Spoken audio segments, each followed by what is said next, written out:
इस स्लाइड पे रखें, हाँ नहीं इसी पे मैप वाले पे। तो अब आपको ये फुल नज़र आ रहा है, इसमें ये कॉन्टिनेंट्स हैं डिफरेंट, ठीक है। सबसे बड़ा कॉन्टिनेंट आपको कौन सा नज़र आ रहा है? एशिया। बाय लैंड भी एशिया बड़ा है और बाय पॉपुलेशन भी एशिया बड़ा है। दुनिया का सबसे बड़ा मुल्क कौन सा है बाय लैंड? रशिया। और दुनिया का छोटा सा मुल्क कौन सा है बाय लैंड? Vatican city. आबादी के लिहाज से सबसे बड़ा? आबादी के लिहाज से सबसे छोटा? अभी इंडिया हुआ है, आप सही कह रहे। और सबसे छोटा वेटिकन सिटी। इसके अलावा मुझे बताएं कि मुस्लिम दुनिया का सबसे बड़ा मुल्क by land, which Muslim country is the largest country? Kazakhstan. और smallest country Muslim? Maldives. By population Muslim country largest? Indonesia, ठीक है। अब आपको ये लाइंस नज़र आ रही हैं, ये क्या है? These lines are known imaginary lines. Imaginary lines हम इनको इसलिए कह रहे हैं क्योंकि इन फैक्ट ये कोई ज़मीन में लाइंस मौजूद नहीं हैं। हमने मैप को समझने के लिए ये लाइंस बनाई हैं। क्लियर? अब ये जो लाइंस जा रही हैं इस तरफ और कुछ आ रही हैं इस तरफ, जो इस तरफ जा रही हैं ये हैं लेटीट्यूड लाइंस, और जो साउथ टू नॉर्थ आ रही हैं, सॉरी नॉर्थ टू साउथ चल रही हैं, वो हैं longitude lines. Clear? Latitude lines में जो सेंट्रल की लाइन है, जो सेंटर लाइन है लेटीट्यूड्स में, इसका नाम है इक्वेटर। इक्वेटर इसको इसलिए कहते हैं, और सेंटर से मुराद ये है कि जब सूरज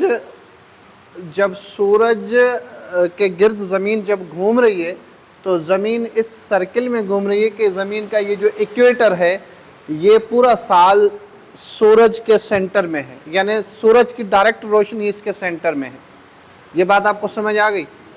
यानी सूरज की जो रोशनी है, सूरज की जो रिफ्लेक्शन है, ज़मीन जब घूम रही है तो वो इस तरह घूम रही है कि जिस पर डायरेक्ट रोशनी उसकी जा रही है, दैट इज़ इक्वेटर, सेंट्रल वाला जो है। इसका मतलब एक ये हुआ कि जो ममालिक इस पर आएंगे वो गर्म होंगे, और जो इससे जितना दूर होंगे वो उतने ठंडे होंगे। क्लियर? अब सवाल ये भी आ जाता है कि वो कौन से ममालिक हैं जो इक्वेटर जिनको टच करता है, यानी इक्वेटर से जो गुज़रते हैं, यानी इक्वेटर उनको कनेक्ट करता है, टच करता है, जैसे कांगो है, जैसे कीनिया है, हाँ, अफ्रीकन कंट्रीज। अब पहले तो आप ये देख लें कि ये कौन से कॉन्टिनेंट्स को टच कर रहा है। ये नॉर्थ अमेरिका के बिल्कुल साउथ को टच कर रहा है। अब आपने ये जो पानामा सुना है ना, ये पानामा यहाँ पर है, ठीक है। ये साउथ और नॉर्थ और साउथ अमेरिका है। अफ्रीका को टच कर रहा है, फिर एशिया की साउथ को टच कर रहा है, फिर ऑस्ट्रेलिया को टच कर रहा है, थोड़ा सा इस तरफ जा रहा है। तो इसके ऊपर जो लाइन है उसको कहते हैं ट्रॉपिक ऑफ कैंसर, ये वाली नॉर्थ, ये आप देख रहे हैं एन लिखा हुआ है, north. Tropic of cancer north side पर है, और यहाँ साउथ साइड पर क्या है? Tropic of capricorn. ये north tropic of cancer, tropic of capricorn, और जो इक्वेटर है बिल्कुल कहाँ से? 0 डिग्री से। समझ आया आपको? ये इसको आगे करें, ये देखें, equator, Tropic of cancer, tropic of Capricorn, Antarctic Circle, Arctic Circle. और ये लाइंस यूं घूम रही हैं, सर्किल में यूं घूम रही हैं, ठीक है। सर्किल में इसलिए घूम रही है क्योंकि ज़मीन घूमी हुई है, तो वो सर्किल में इस तरह चल रही हैं, ठीक है। ये मैं कौन सी लाइंस बता रहा हूँ? मैं लॉन्गिट्यूड नहीं बता रहा हूँ, मैं सिर्फ लेटीट्यूड सभी बता रहा हूँ। लेटीट्यूड कौन सी है? मैं यहाँ बना, या आपको आसानी से याद हो जाने चाहिए। यूँ समझे कि जो लेटी हुई लाइंस हैं लेटीट्यूड लाइंस, इस तरफ सिमत में जा रही है लेटीट्यूड लाइंस, और लॉन्गिट्यूड जो नॉर्थ टू साउथ आ रही है। ये जो सेंट्रल वाली लाइन है, इस लाइन का नाम है प्राइम मेरिडियन, जो नॉर्थ टू साउथ आ रही है, प्राइम मेरिडियन। ये ग्रीनविच लैंड से शुरू हो रही है। बेसिकली ये जो आप टाइम देखते हैं PM और AM, that is because of prime meridian. अगर इस तरफ है सूरज तो PM, इस तरफ है तो AM, ठीक है, जो रात के 12 बजे चेंज हो जाता है। बिल्कुल इसी तरह एक दूसरी लाइन है जिसका नाम है, इसी तरह लाइन है जो इसकी एक तरफ से यूं घूम रही है, उसको कहते हैं international date line. International date line वो होती है जो डिसाइड करती है दो मुल्कों के दरमियान डेट। लेकिन एक बात ये कि इंटरनेशनल डेट लाइन एक मुल्क के दरमियान से नहीं गुजरती, वो जिगजैग है। जिगजैग इसलिए है क्योंकि वो एक मुल्क से नहीं गुजरती, एक मुल्क की बाउंड्री को यूं कनेक्ट करते हुई जाती है, ताकि एक मुल्क में दो डेट ना हो। समझ रहे हैं ना, जैसे आज 25 है, मिसाल के तौर पर बता रहा हूँ, तो ऐसा ना हो कि पाकिस्तान के कुछ हिस्सों में 25 हो और कुछ में 26 हो। लेकिन इत्तेफाक से हमारे पास ऐसा वैसे हो भी जाता है। ईद के दिनों में पेशावर में ईद मनाते हैं और हमारे पास ईद नहीं मनाते हैं, तो वो क्योंकि, लेकिन वो चांद की वजह से नहीं, वो रिलीजियस मजहब के मामले से मनाते हैं, ठीक है। तो दैट इज प्राइम मेरिडियन। समझ आया आपको ये बात। अब जब मैप पर हम कोई फिगर निकालते हैं, दुनिया ऐसे, हम तो ऐसे चलते हैं ना, जैसे अगर मैं आपसे पूछ रहा हूँ मुझे हैदराबाद जाना है, तो आप कहेंगे ये रोड लें, यूँ जाए, टूल प्लाजा क्रॉस करें, बेहरा टाउन क्रॉस करें, नूरियाबाद क्रॉस करें, जामशोरो क्रॉस करें, बड़ी पुल आएगी दरिया के ऊपर, वो क्रॉस करें। उस पुल का नाम है गुलाम अमन बैराज, गुलाम अमन बैराज है ना वो। तो उसको आप क्रॉस करें और फिर आप आगे जाएं तो हैदराबाद आ जाएगा। लेकिन दुनिया में इस तरह नहीं है। दुनिया में है फिगर। दुनिया में वो रखेंगे भाई ये चीज़ कहाँ पर है, तो वो कहेंगे भाई ये है इक्वेटर, इक्वेटर से नॉर्थ और प्राइम मेरिडियन से ईस्ट, एग्जैक्ट लोकेशन उस पर वो पहुंच जाएगा। जैसे ये आपके ये maps, Android, Bykea map, Google map, ये सब कैसे चलते हैं, ये सब ऐसे चलते हैं। वो सिर्फ इन लेटीट्यूड लॉन्गिट्यूड लाइंस के फिगर से चलते हैं। यहाँ एरोप्लेन्स जो ऊपर चल रहे हैं वो आपको हल लिहाज से ज़ाहिर है उनके पास ज़रा मॉडर्न जोग्राफिकल इंस्ट्रूमेंट्स होते हैं, ठीक है। इसको आगे करें। ये क्या है, ज़मीन, ज़मीन है। टोटल कितने ओशियंस हैं, कौन कौन से?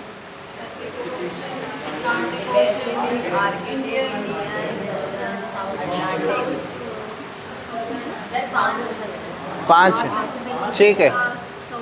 अच्छा मुझे ये बताएं कि ज़मीन का जो टोटल एरिया है, यानी टोटल जो ज़मीन है, उसके कितने हिस्से पर पानी और कितने हिस्से पे लैंड है?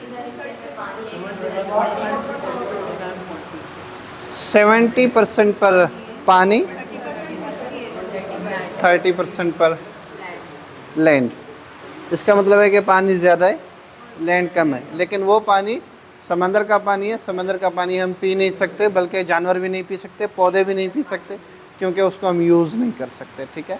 अगर यूज़ करेंगे तो क्या हो जाएगा, मर जाएंगे, ज़ाहिर है, सिंपल। ये दुनिया के कॉन्टिनेंट्स हैं, ठीक है। अगर आप इसको देखेंगे ट्रॉपिक ऑफ कैंसर को और इसको क्लियर इससे, तो आपको और ज़्यादा नजर आएगा। ये सारा पानी है।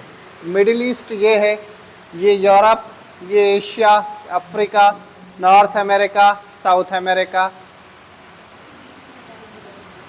मुझे ये बताएं कि यूएसए कहाँ पर है? नॉर्थ अमेरिका में, ठीक है। ये south Atlantic, south Pacific ocean, ये इंडियन ओशियन है, ये है हमारा अरेबियन सी, और ये है प्यारा पाकिस्तान, ठीक है। और प्यारे पाकिस्तान में ये है कराची, और ये है CSS कॉर्नर आयशा मंजिल बिल्कुल साउथ में। और इसको अगर आप थोड़ा सा देखें, मिसाल के तौर पर, आपको पता है अमेरिका को कोलंबस ने डिस्कवर किया था, क्योंकि वो यूरोप से निकले थे। उन्हें यूं आना था, यूं आके उन्हें इंडिया आना था, लेकिन वो यूं चला गया, ऊपर, तो वो कहाँ पहुँच गया? अमेरिका। शुरू शुरू में उनको लगता था कि वो इंडिया पहुँच गए, काफ़ी अरसे तक वो समझते थे, बल्कि काफ़ी अरसे तक क्या, उन्होंने तो आखिर तक ये कहा कि ये इंडिया है। फिर एक दूसरे आए थे अमेरिगो, जिनका नाम था अमेरिगो, तो उन्होंने कहा कि ये इंडिया नहीं है, ये है अमेरिका। तो अमेरिका, जो अमेरिका कॉन्टिनेंट का नाम है, वो अमेरिगो के नाम से, अमेरिगो मतलब आखिर में जीओ है। तो ये हमारा मतलब एशिया, और एशिया का, ये एशिया का कौन सा हिस्सा है हमारा? साउथ एशिया है। अजान सुनेंगे आप?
अच्छा, इसको आगे करें।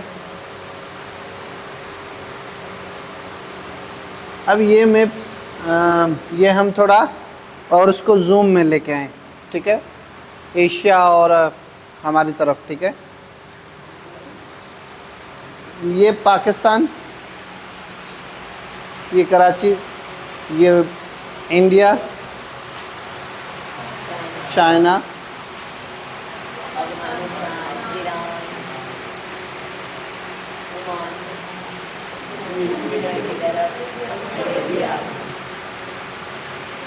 ये क्या है?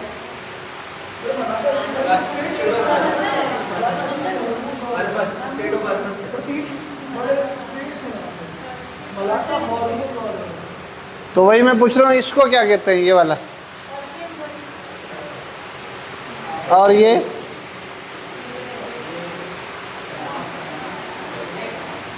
पर्शियन गल्फ है, ये क्या है? गल्फ ऑफ क्या है ये?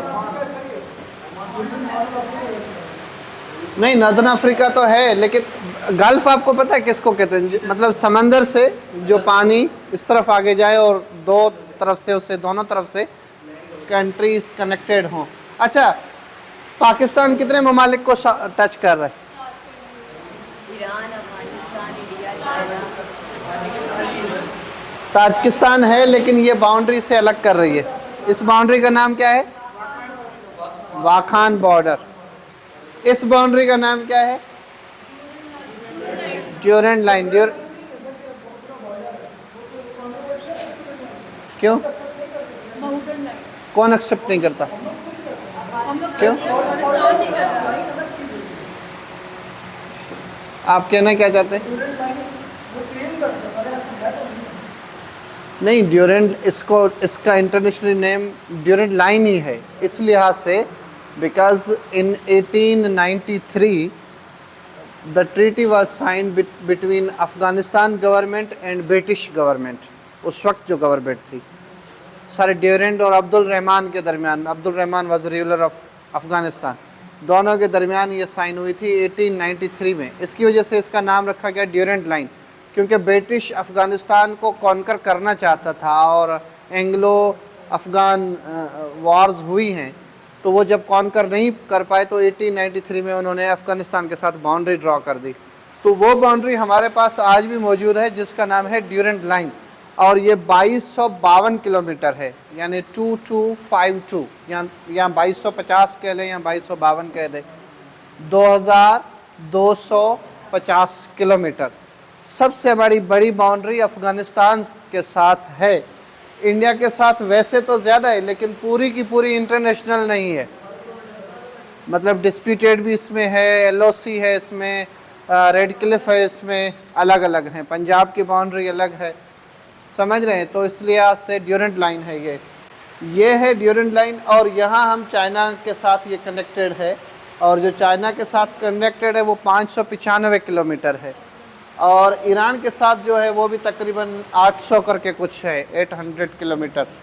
ठीक है, हाँ चमन, लेकिन मैं साइज़ बता रहा हूँ।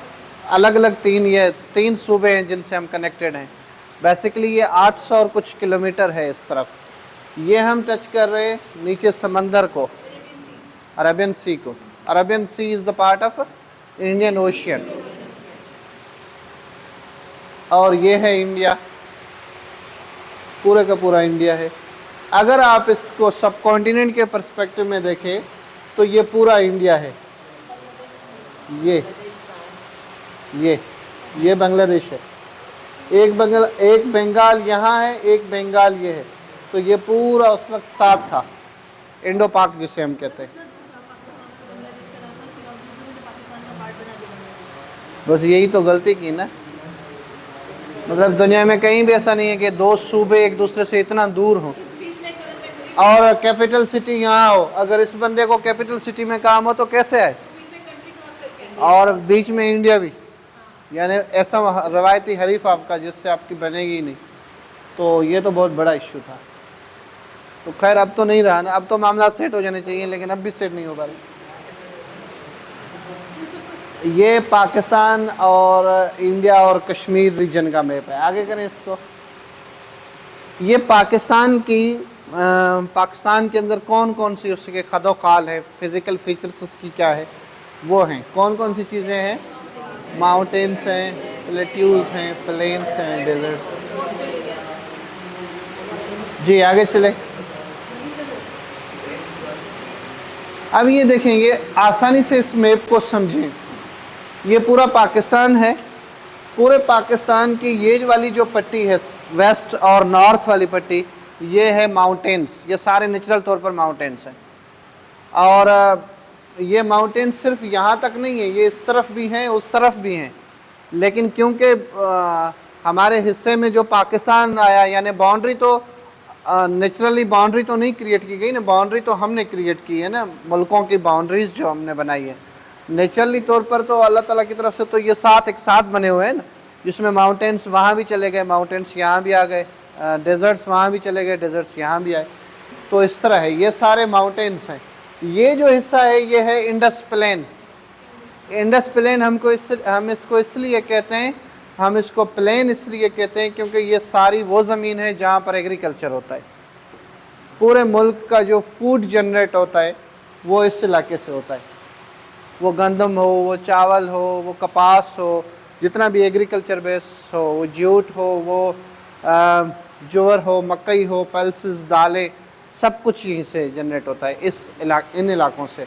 यहाँ पर अगर है तो बहुत कम रेशो में। यहाँ आपको फ्रूट्स यहाँ इस तरफ ज़्यादा मिल जाएंगे, और चीज़ें मिल जाएंगी। यहाँ अगर गंदम हो रही है, मिसाल गिलगित यहाँ पर नॉर्थ में है इस तरफ, या केपी के, तो वहाँ भी है, लेकिन उसका मिकदार, उसकी क्वांटिटी बहुत कम है।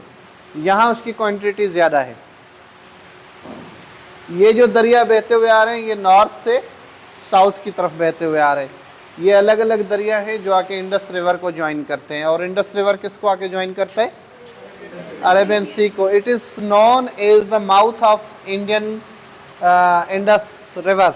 ये इसको हम वो कहते हैं, डेल्टा भी इसको हम कहते हैं, और इंडस रिवर का जो है माउथ भी कहते हैं, कि यहाँ पर पानी आके समंदर के साथ मिक्स हो रहा है। आगे करें इसको। ये देखें, इसको डिवाइड किया गया है। ये जो माउंटेन्स हैं तो इस तरफ, लेकिन इन माउंटेन्स के नाम है अलग अलग। क्या नाम है? बिल्कुल जो नॉर्थ में है, जो बिल्कुल नॉर्थ में है वो कराकोरम माउंटेन्स हैं। फिर नीचे हिमालय माउंटेन्स हैं, हिमालय यानी यहाँ पर इंडिया के साथ। फिर उस तरफ अफ़गानिस्तान के साथ हिंदू कुश माउंटेन्स। ये सुलेमान माउंटेन्स है, और यहाँ खीरथर माउंटेन्स हैं, सिंध और बलूचिस्तान के दरमियान।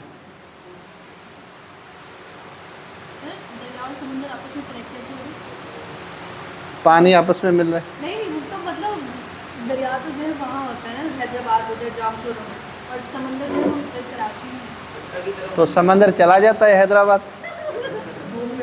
वो असल में दरिया का जो पानी है नॉर्थ से बहता हुआ साउथ की तरफ आ रहा है।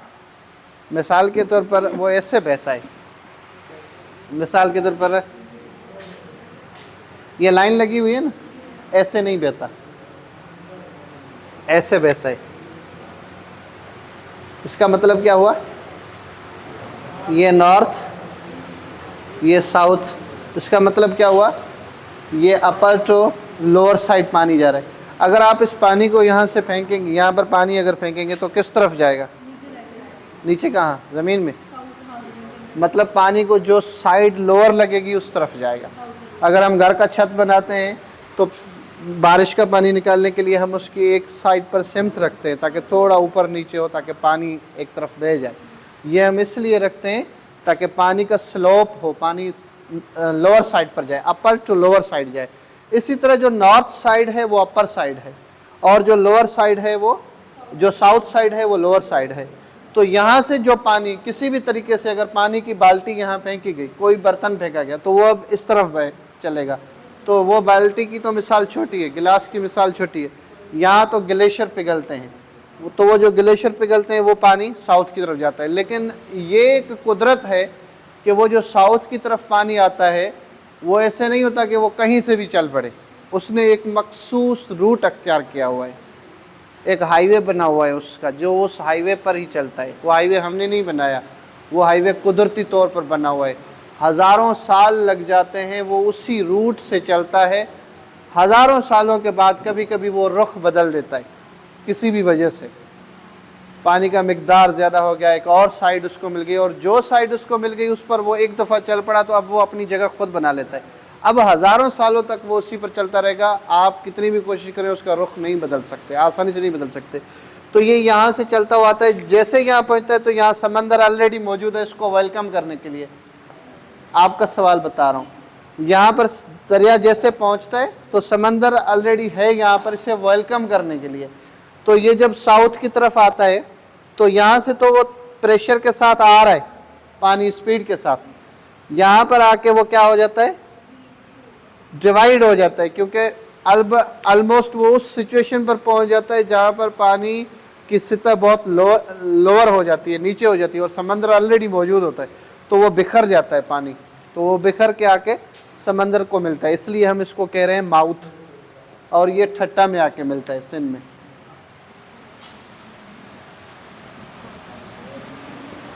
ठीक है, क्या बात है आप दोनों के दरमियान? नहीं, उन्हें समझ नहीं आ रहा तो मैं समझा दूंगा ना, आप क्यों परेशान हो रही? इस पानी में आके जो है वो मिलेगा। तो यहाँ पर ये जो पानी आपस में मिल गए तो ये दरिया और समंदर का पानी मिले। अच्छा, यहाँ पर एक बड़ी बात ये है कि ये जो पानी नॉर्थ से साउथ की तरफ बहता आ रहा है, यहाँ पर लिविंग थिंग्स हैं। यहाँ इस पानी में जो ट्रीज़ होते हैं उनको कहते हैं मैंग्रूव्स। ठीक है, मैंग्रूव्स यहाँ ग्रो करते हैं। मैंग्रूव्स ऐसे ट्रीज़ हैं जो ऊपर कम हैं, नीचे ज़्यादा हैं, इसलिए कि समंदर की वेव्स अगर आएँ तो वो उसे रोक कर रखें। नेचुरली तौर पर वो उसे जब रोक के रखेंगे तो ये दरिया की तरफ नहीं आएगा, ऊपर आबादी की तरफ नहीं आएगा, क्योंकि यहाँ तो आबादी है ना, यहाँ लोग रहते हैं। आजकल तो पॉपुलेशन ज़्यादा हो गई है, तो यहाँ पर भी लोग रहते हैं, यहाँ पर भी लोग रहते हैं, यहाँ पर भी लोग रहते हैं। नेचुरल डिज़ास्टर को सेव करने के लिए, साइक्लोन को बचाने के लिए, साइक्लोन से हमें सिक्योर करने के लिए एक कुदरती तौर पर दीवार है समंदर में, लेकिन हमने उसको काट काट के ख़त्म कर दिया। तो अब ये पानी जो है प्रेशर की तरफ बाहर आएगा तो आबादी की तरफ आएगा। एक बात ये, दूसरी बात ये कि ये दरिया का पानी जहाँ जहाँ से गुजरता है ना, तो अगर यहाँ से गुजर गया, जहाँ जहाँ से गुजरेगा तो ये ग्रीनरी है सारी। ये पानी अगर एक दफ़ा यहाँ आके वापस चला गया तो यहाँ तबाही है, कुछ भी नहीं है। क्योंकि अगर एक दफ़ा ज़मीन पर आया, यानी यहाँ तक समंदर का पानी आ गया और वापस चला गया, तो अब आप इस ज़मीन पर एग्रीकल्चर नहीं कर सकते। और ये तो मैंने एक पाँव की मिसाल दी। समंदर जब आता है तो वो कभी 10,000 एकड़ ज़मीन को ले लेता है, कभी 15,000 एकड़ ज़मीन को ले लेता है। बड़ी ज़मीन को ले लेते हैं तो वो वापस तो चला जाता है, लेकिन वहाँ पर कुछ भी आबादी आने वाले सालों में कोई एग्रीकल्चर नहीं हो पाएगा, तो वो ज़मीन क्या हो गई, बंजर। इसका एक मतलब ये है कि आपका जो दरिया का पानी है इसको आप चलने दें, ठीक है। किसी भी वजह से अगर आप इसको रोकेंगे, इसको रेड्यूस करेंगे, इसको कम करेंगे, तो नेचुरल डिज़ास्टर बढ़ेंगे। इसलिए आप इस दरिया को बहने दें। ये दरिया जितना बहेगा, जितना साउथ की तरफ जाएगा, जितना इसमें पानी नेचुरली तौर पर है उसको जो आपके यूज़ का है वो यूज़ करें। लेकिन अगर आपने इसमें डैम बना लिया, इसको रोक दिया, उसमें आपने इलेक्ट्रिसिटी जनरेट की, फिर आपने दूसरा डैम बनाया, तीसरा डैम बनाया, तरबेला बनाया, फिला बनाया, बड़े बड़े डैम्स आपने बनाए, तो वो पानी रिड्यूस होगा। जितना रिड्यूस होगा उतना आपको नेचुरल जो डिज़ास्टर है उसके ख़तरात बढ़ेंगे। अगर आप उसको रोक रहे हैं तो उसको सही से यूज़ करें। फिर आपको एग्रीकल्चर की ज़रूरत नहीं है, आप अपनी कैपिटलिज्म, इंडस्ट्रीज़, इलेक्ट्रिसिटी को इतना जनरेट करें कि किसी भी मुल्क को आप पैसे देकर गंदम ले लें पूरे आबादी के लिए। अगर आप इतना उसको कर रहे हैं, यानी हर चीज़ की प्लानिंग बनाएं। अगर ये नहीं कर पा रहे हैं तो कम से कम इतना करें कि आपके मुल्क के अंदर रिसोर्सेज जनरेट होते रहें। अगर आप दोनों चीज़ें नहीं कर रहे तो फिर तो अल्लाह ही मालिक है। तो ये माउंटेन्स, ठीक है, आपको बात समझ आ गई। और इसी तरह ये जो दरिया सिंध है इसको और दरिया भी ज्वाइन कर रहे हैं। यहाँ वेस्ट से एक दरिया आ रहा है, कौन सा, काबुल, और फिर ये अलग अलग दरिया हैं जो इसको ज्वाइन कर रहे हैं, सारे पंजाब में इसको ज्वाइन कर रहे हैं, इसलिए पंज आब है वो, 5 दरियाओं का पानी। और पंज नद वो पॉइंट है, मिठन कोट वो इलाका है जहाँ पर 5 दरिया आपस में मिलते हैं। तो वो ये जो पॉइंट यहाँ पर है, ठीक है, ये वाली खुद चला या मैंने चलाया या आपने? अच्छा, ये नॉर्थ जो है यहाँ पर कौन से दरिया हैं ऊपर, कौन से माउंटेन्स हैं? कराकोरम, यहाँ कौन से हैं? हिमालय, यहाँ कौन से, यहाँ कौन से, ये वाले, ये केथर माउंटेन्स। कराकोरम माउंटेन्स की जो सबसे ऊंची चोटी है, peak, highest peak in Pakistan, उसका नाम है K2, और K2 का दूसरा नाम है गॉडविन ऑस्टिन। इसकी है 8611 मीटर लंबाई, 8611 मीटर लंबाई का मतलब क्या है कि K2 की यानी अगर मैं कहूँ कि ये K2 है ये वाला, और इसका मतलब है कि यहाँ से लेकर यहाँ तक 8611 है, इसका मतलब क्या हुआ, सी लेवल से, यानी जो समंदर की यहाँ साउथ में सतह है उससे ये 8611 मीटर ऊपर है। अगर कोई पानी K2 से आ रहा है तो उस पानी को इतना साउथ जाने के लिए जगह मिली है कि 8611 मीटर वो ऊपर है, अब उसको साउथ की तरफ आना है। इसलिए वो जितना ज़्यादा होता है उतनी स्पीड के साथ आता है। पानी ऐसे तो नहीं आ रहा ना, उसको कोई लेके आ रहा है ना, कौन लेके आ रहा है, वो उसको डायरेक्शन लेके आ रहा है, हर चीज़ की डायरेक्शन है। आप यहाँ खड़े हुए, हवा आ रही है, आपको ये हवा आ रही है यूँ, या बाहर से जब हमें हवा सामने आती है तो ये हवा कैसे आती है, कोई तो है ना जो हवा को इस तरफ हमारी तरफ, एक तो अगर आप नेचुरली कहें अल्लाह ताला की तरफ से वो तो अलग बात होगी। साइंटिफिक रीज़न क्या है, साइंटिफिक रीज़न ये है कि वो high pressure to low pressure आ रही है। जहाँ आप खड़े हुए हैं वहाँ हवा का दबाव कम है, और जहाँ से वो आ रही है वहाँ हवा का दबाव ज़्यादा है, इस वजह से वो आपकी तरफ आ रही है। आप देखते हैं ना कभी कभी घुटन सी हो जाती है, हवा बिल्कुल बंद हो जाती है, वो फ़ौरन तेज़ी से हवा आ जाती है, इसलिए क्योंकि वहाँ होती नहीं। मिसाल के तौर पर अगर टायर है, गाड़ी का टायर, वो उसको जब आप खोलते हैं तो उसके अंदर से हवा बाहर निकलती है, ऐसा नहीं तो ना बाहर वाली अंदर चली जाए उसमें, क्योंकि अंदर प्रेशर ज़्यादा है उसमें, बाहर इतना प्रेशर नहीं है। और बाहर अगर ऐसा प्रेशर होगा कि बाहर की हवा अंदर चली जाए तो फिर तो हमें भी अंदर लेके उसमें घुमा देगी, मतलब क्योंकि हाई प्रेशर है, इंसानों को ही लेके उड़ा देगी, हाई प्रेशर है ना, तो इसलिए इसको समझना ज़रूरी है।